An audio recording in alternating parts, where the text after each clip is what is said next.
regrette rien, ni le bien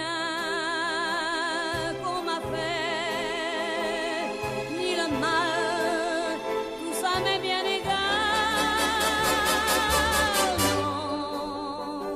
Non, rien de rien, non, je ne regrette rien, c'est payé.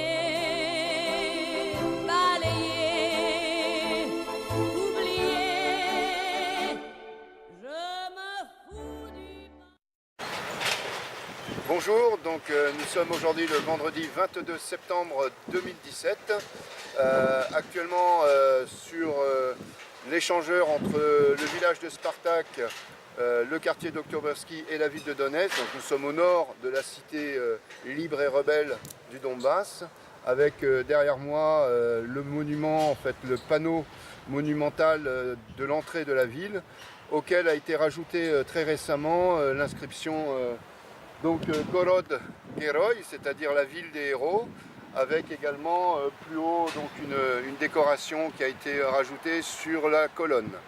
Donc l'expression Donetsk, ville des héros, ne date pas de 2014.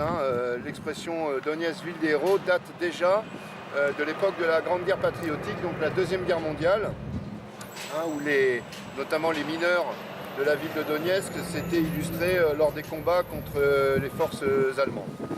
Donc cette histoire en fait a ressurgi dans notre présent grâce ou à cause plutôt de la guerre déclenchée par Kiev en 2014 et qui a fait de Donetsk une ville assiégée sur la ligne de front en fait sur laquelle nous sommes.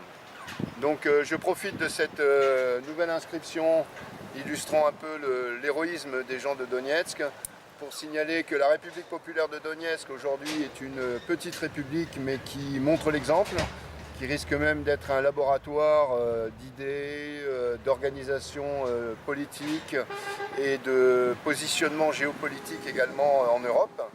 Et à ce titre, elle ouvre très prochainement un centre de représentation en France, donc, qui est donc le centre de représentation officiel de la République populaire de Donetsk, initié principalement par M. Hubert Fayard et en relais au niveau du travail de réalisation avec plusieurs Français de Donetsk, dont notamment le département français de Novorossiya Today, composé de Svetlana Kisileva et moi-même.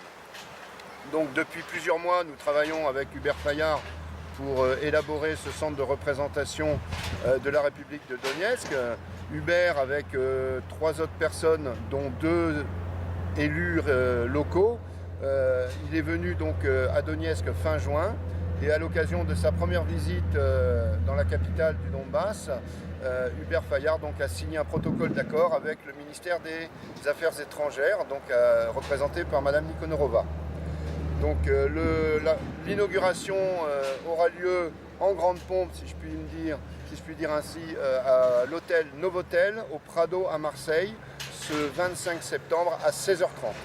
Donc vous y êtes tous conviés bien sûr, seront présents à cette rencontre et à cette réunion, seront présents donc des médias locaux, mais aussi l'AFP, un média ukrainien, les représentants consulaires russes, différents élus locaux et donc évidemment les membres de soutien pour cette première représentation qui, je dois le préciser, n'est pas une représentation politique, mais d'abord une représentation populaire, l'objectif étant d'ouvrir une fenêtre permettant aux gens de France notamment d'observer et de regarder la réalité de cette jeune république qui essaye contre vents et marées d'initier sa destinée selon le droit des peuples à disposer d'eux-mêmes. Donc venez tous, ceux qui sont dans les environnements de Marseille, venez assister et soutenir en fait cette belle initiative menée par Hubert Fayard et son équipe pour ouvrir une fenêtre de la République de Donetsk en France. Merci.